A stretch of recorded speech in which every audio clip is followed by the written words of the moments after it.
नमस्कार मेरे प्यारे देशवासियों। जी के टकाटक आप सभी को इस वीडियो में स्वागत करता है। जहां बांग्लादेश पाकिस्तान से गोला बारूद खरीद रहा है, वहीं बांग्लादेश की नई सरकार ने एक बार फिर से भारत के खिलाफ जहर उगलना शुरू कर दिया है और भारत के साथ सीधे तौर पर अपने ट्रेड पार्टनरशिप को कैंसिल करने की बात कर रहे हैं। हालांकि जब बांग्लादेश में शेख हसीना की सरकार थी, तो भारत और बांग्लादेश के बीच काफी सारे ट्रेड अग्रीमेंट हुए थे, जिससे भारत और बांग्लादेश दोनों का फायदा हो रहा था और भारत की कंपनियों द्वारा कई बड़ी बड़ी प्रोजेक्ट बांग्लादेश में अभी भी सेटअप किए जा रहे हैं। परंतु अब बांग्लादेश की नई सरकार अपने आकर दिखाते हुए भारत के साथ फाइनलाइज किए गए कई अग्रीमेंट को रद्द करने की बात कर रही है। बांग्लादेश की नई सरकार खुद भारत के साथ अपनी व्यापारिक रिश्तों को तोड़ने पर लग चुकी है। हालांकि देखा जाए तो इसमें चीन और पाकिस्तान जैसे देशों का कहीं ना कहीं बहुत बड़ा हाथ है। नहीं तो वह बांग्लादेश जो भारत के दम पर खड़ा हुआ है, वह भारत को कभी ऊंचा आवाज से भी नहीं बोल सकता था। इसका अंदाजा इसी बात से लगाया जा सकता है कि यह खबर ऐसे समय आ रही है जिस समय बांग्लादेश के ग्रुप जमात ए इस्लामी के लीडर ने चीन के एम्बेसडर से मुलाकात की। इसका मतलब यह है कि चीन ही बांग्लादेश के साथ मिलकर उन्हें बार बार भारत के खिलाफ भड़का रहा है और भारत से बांग्लादेश के कई व्यापारिक समझौते को तोड़ने की बात कर रहा है, जिनसे अभी तक भारत का फायदा होता था। पूरी जानकारी क्या है इस वीडियो में समझते हैं, लेकिन आगे बढ़ने से पहले इस वीडियो को लाइक करके चैनल को सब्सक्राइब जरूर कर लीजिए, क्योंकि आपके के लिए 1 सेकंड का काम है, लेकिन इससे हमें बहुत बड़ी मदद होती है। दरअसल 1 महीना हो रहा है जब राजनीतिक उथल-पुथल के बीच बांग्लादेश की पूर्व प्रधानमंत्री शेख हसीना जल्दबाजी में देश छोड़कर भारत में दिल्ली के पास एक सैन्य हवाई अड्डे पर उतरी थी। शुरू में लग रहा था कि वो भारत में थोड़े समय तक रुकेंगी, लेकिन ब्रिटेन, अमेरिका और यूएई में उनकी शरण लेने की कोशिश अभी तक कामयाब नहीं हो पाई है। ऐसे में हसीना अभी तक भारत में ही है, लेकिन अब भारत के सामने यह सवाल उठ रहा है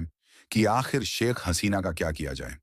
बांग्लादेश में वापस भेज दिया जाए या फिर अपने देश में ही रहने के लिए दे दी जाए,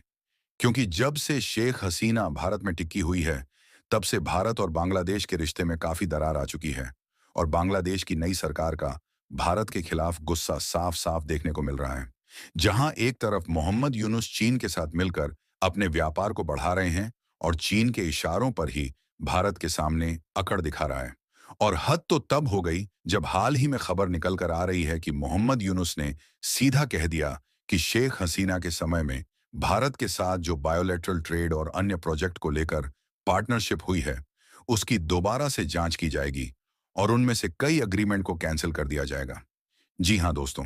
यह कई लोगों के लिए चौंकाने वाली खबर हो सकती है कि जिस बांग्लादेश की हमेशा से भारत मदद करता आया है, वही बांग्लादेश सीधे तौर पर दोनों देशों के बीच अग्रीमेंट को रद्द करने की बात कर रहा है।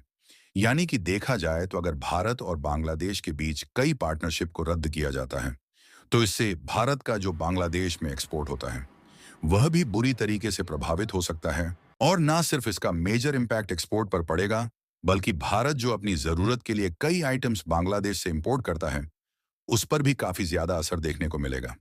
वही इसका फायदा दूसरी तरफ चीन और पाकिस्तान उठाने की कोशिश कर रहे हैं, क्योंकि बांग्लादेश का भारत के साथ जैसे ही ट्रेड अग्रीमेंट कमजोर होता है, वैसे ही बांग्लादेश की ज्यादा से ज्यादा सप्लाई चेन और फाइनेंशियल पाइपलाइन चीन और पाकिस्तान से जुड़ जाएगी, जिसका नमूना हमने हाल ही में देखा कि मोहम्मद यूनुस की नई सरकार ने पाकिस्तान से बड़ी मात्रा में गोला बारूद को मांगना शुरू कर दिया है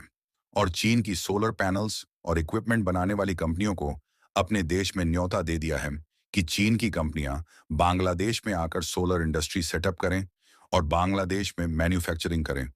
और वह भी ऐसे समय जब भारत की कई बड़ी बड़ी सोलर प्रोजेक्ट सेटअप करने वाली कंपनियां बांग्लादेश में पिछले साल से ही सोलर प्रोजेक्ट सेटअप कर रही हैं, ताकि बांग्लादेश में बिजली की सप्लाई पूरी हो सके। और इसमें भी बांग्लादेश की नई सरकार भारत से चालाकी दिखाने की कोशिश कर रही है,